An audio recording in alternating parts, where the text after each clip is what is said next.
नमस्कार, मैं अमित कुमार आप सभी का स्वागत करता हूं मान्यतुला नेट जेआरएफ चैनल पर। साथियों, अभी अपडेट आ रही है।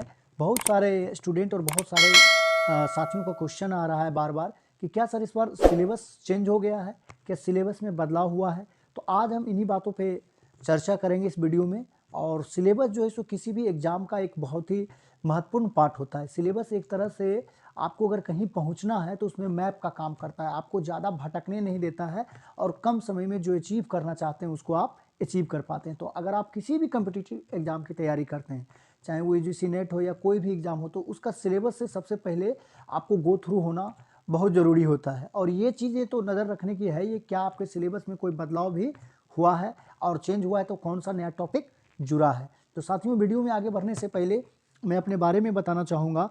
मैं दिल्ली विश्वविद्यालय से ग्रेजुएट और पोस्ट ग्रेजुएट हूँ। साथ ही साथ मैं 2 बार नेट जेआरएफ एग्जाम क्रैक कर चुका हूँ। मेरे प्यारे साथियों, अगर आप भी मेरी तरह फर्स्ट अटेम्प्ट इस एग्जाम को क्लियर करना चाहते हैं तो अगर चैनल पर नए हैं तो चैनल को जरूर सब्सक्राइब कर लें। साथ ही आपको वीडियो के डिस्क्रिप्शन में मेरे टेलीग्राम चैनल का लिंक मिलेगा, आप उसको जरूर ज्वाइन कर लें। वहाँ पर आपको PhD admission, assistant professor recruitment की जानकारी और इसके अलावा कोई भी हायर एजुकेशन से संबंधित अपडेट निकल के आती है या एनटीए कुछ चेंजेज करता है या कोई भी अपडेट आती है तो सबसे पहले आपको इस चैनल पर मिलेगा और वो अपडेट आपको आसान और सरल शब्दों में यहाँ पर आपको समझाया जाएगा। ठीक है साथियों। तो और दूसरी चीज़ कि आप लोग नेट कर रहे हैं, जेआरएफ का सपना है, तो इसका मतलब है कि आप रिसर्च करना चाहते हैं, पीएचडी करना चाहते हैं। तो पीएचडी में भी अगर आपको अपना टॉपिक सेलेक्ट करने में प्रॉब्लम हो रहा है, सिनॉप्सिस कैसे बनाएं, कैसे लिखें, इंटरव्यू कैसे फेस करें, इन सब चीज़ों में अगर आपको प्रॉब्लम आ रही है तो आप बेहिचक इस चैनल पे आपको सहायता मिलेगा। अगर कुछ प्रॉब्लम है तो आप ज़रूर कमेंट में लिखें और ईमेल भी दिया हुआ है, आप मेल कर सकते हैं। तो आज हम आते हैं अपने टॉपिक पे, जो आज का मेन टॉपिक है। साथियों, जैसा कि सिलेबस पिछले साल ही अपडेट हुआ था तो इस बार तो ऐसा कुछ नया अपडेट नहीं हुआ है, लेकिन एक चीज़ बताना चाहूँगा कि एनईपी से इस बार क्वेश्चन बहुत ज़्यादा आएगा। नेशनल एजुकेशन पॉलिसी जो है, क्योंकि इस साल से सरकार उसको इम्प्लीमेंट 26 जनवरी से करने जा रही है साथियों। और जैसे आपका पहले इसमें 10 यूनिट पेपर 1 में होता था, उसी तरीके से है। टीचिंग एप्टीट्यूड है, उसके बाद आपका रिसर्च एप्टीट्यूड है। अब टीचिंग एप्टीट्यूड में एक बहुत ही साधारण 5 क्वेश्चन इसमें आते हैं। अगर आपकी अंडरस्टैंडिंग लेवल अच्छा है, आप एज ए टीचर किसी को अगर आप कुछ समझा रहे हैं तो खुद को एग्जाम्पल में रखें, अगर आप सोचते हैं तो ये सब क्वेश्चन जो है आप ऑप्शन के थ्रू कर पाएंगे। आप सिर्फ बस थोड़ा प्रैक्टिस कर लें, इलिमिनेट करने का जो सिस्टम उसको सीख लें कि 4 ऑप्शन में कौन सा 2 ऑप्शन नहीं होगा। ये चीज़ अगर आपके पास आ गई तो ये इसके लिए कोई विशेष आपको तैयारी नहीं करना पड़ेगा। रिसर्च एप्टीट्यूड भी वही है, रिसर्च का टाइप है और रिसर्च का क्या करैक्टर्स है, तो वो सारी चीज़ें हैं। रिसर्च में क्या एथिक्स का ध्यान रखना चाहिए, रिसर्च में टेक्नोलॉजी की मदद हम कैसे ले सकते हैं, तो इन सारे पे क्वेश्चन आएगा। और कॉम्प्रीहेंसन का वेटेज साथियों, जब से एनटीए इस एग्ज़ाम को कंडक्ट कराने लगा है बहुत ज़्यादा बढ़ गया है। इससे पहले जब सीबीएसई इसका एग्ज़ाम लेता था तो उस समय मुश्किल से 5-6 कॉम्प्रीहेंसन आता था, लेकिन अब जो है सो पेपर 1 में भी कभी 2 कॉम्प्रीहेंसन पूछ रहा है पिछले 1-2 सालों से, जैसा मैं ऑब्जर्व कर रहा हूँ। और पेपर 2 में भी अगर आपका कॉमर्स है, हिंदी है, इंग्लिश है, तो यहाँ पर भी 2 आपका आ जाएगा। तो कह सकते हैं कि टोटल आपको 20 से 30 क्वेश्चन कॉम्प्रीहेंशन से आ सकता है। 30 क्वेश्चन का मतलब हो गया 60 नंबर, एक क्वेश्चन का 2 मार्क्स है। और आपको पता है कि नेट एग्जाम में इतना कंपटीशन है कि 1 मार्क्स से जेआरएफ चूक जाता है और यहाँ पे 60 मार्क्स का कॉम्प्रीहेंशन आ रहा है। अच्छा, कॉम्प्रीहेंशन पे अगर आपको पकड़ बनानी है तो इसका कोई भी शॉर्टकट नहीं है, प्रैक्टिस प्रैक्टिस और प्रैक्टिस ही आपको करना पड़ेगा।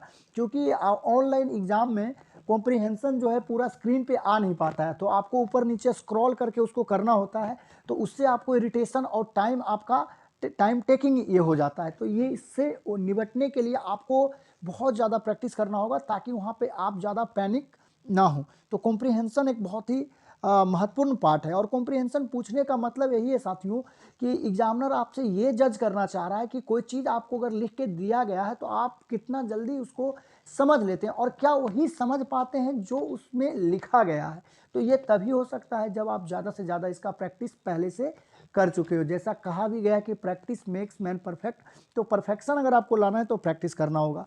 फिर कम्युनिकेशन है, तो आप टीचिंग के चाहे स्कूल में पढ़ाएं चाहे कॉलेज यूनिवर्सिटी में पढ़ाएं, तो कम्युनिकेशन एक बहुत ही महत्वपूर्ण रोल निभाता है। क्योंकि आपको आता बहुत कुछ है, लेकिन आप क्या सामने वाले को उसको कम्युनिकेट कर पाते हैं, अपनी नॉलेज को ट्रांसफ़र करने में आप आसान और रोचक तरीके से क्या आप संभव है। तो उन सभी चीज़ों से ये सब भी क्वेश्चन जो है ऑप्शन के माध्यम से आप कर सकेंगे साथियों।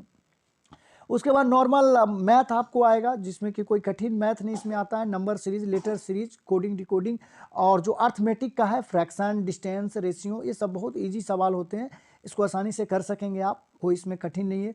फिर आपका छठा यूनिट रीजनिंग का है, बहुत आसान रीजनिंग आता है, रिलेशनशिप से रिलेटेड आता है, coding decoding, Venn diagram, syllogism, यही सब आता है साथियों।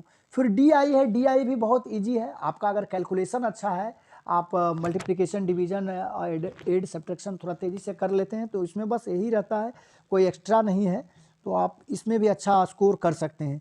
फिर है, अगर आज के डेट में आप कोई भी काम करते हैं तो टेक्नोलॉजी फ्रेंडली होना बहुत ही ज़रूरी होता है साथियों। तो आईसीटी में वही कंप्यूटर से रिलेटेड बेसिक क्वेश्चन आएगा, इंटरनेट से, ईमेल से, ऑडियो वीडियो कॉन्फ्रेंसिंग है, और डिजिटल इनिशिएटिव, हायर एजुकेशन में क्या क्या नई चीज़ें आ रही है वो है। फिर आपका पीपल डेवलपमेंट, इन्वायरमेंट है, पर्यावरण से रिलेटेड कुछ भी चेंजेज हो रहा है, कोई बैठक हो रही है तो उसको आप नज़र रखें। ये टॉपिक ऐसा है इन्वायरमेंट वाला जो कि करंट अफेयर से कनेक्ट होता है, तो आप अगर कुछ भी जलवायु परिवर्तन से, क्लाइमेट चेंज से संबंधित कोई मीटिंग हो रही है, कोई कॉन्फ्रेंस हो रहा है, तो इसके ऊपर नज़र रखें, तो इसमें भी आप अच्छा स्कोर कर पाएंगे। दूसरा हायर एजुकेशन, जो कि वीडियो शुरू करने से पहले ही हमने चर्चा किया था कि नेशनल एजुकेशन पॉलिसी जो है उसको आप 2-3 बार पढ़ लें, उसके पीडीएफ को, और बहुत सारा यूट्यूब पे आपको वीडियो भी मिल जाएगा। हमारे इस चैनल पे भी एनईपी पे एक वीडियो आने वाला है, तो चैनल पर बने रहिएगा तो मिल जाएगा। और आपको जैसा कि पता है प्रत्येक क्वेश्चन 2 मार्क्स करता है, टोटल इसमें 50 क्वेश्चन आते हैं 100 मार्क्स का, और सभी यूनिट से 5-5 क्वेश्चन आता है। तो साथियों यही था आपका पेपर 1 का सिलेबस। आपको मैं उम्मीद करता हूं कि अच्छे से समझ में आ गया है। समझ में आया या नहीं ज़रूर कमेंट में लिखकर बताएं। अगर आपका कोई सवाल है, कुछ प्रॉब्लम है तो आप ज़रूर बताएं।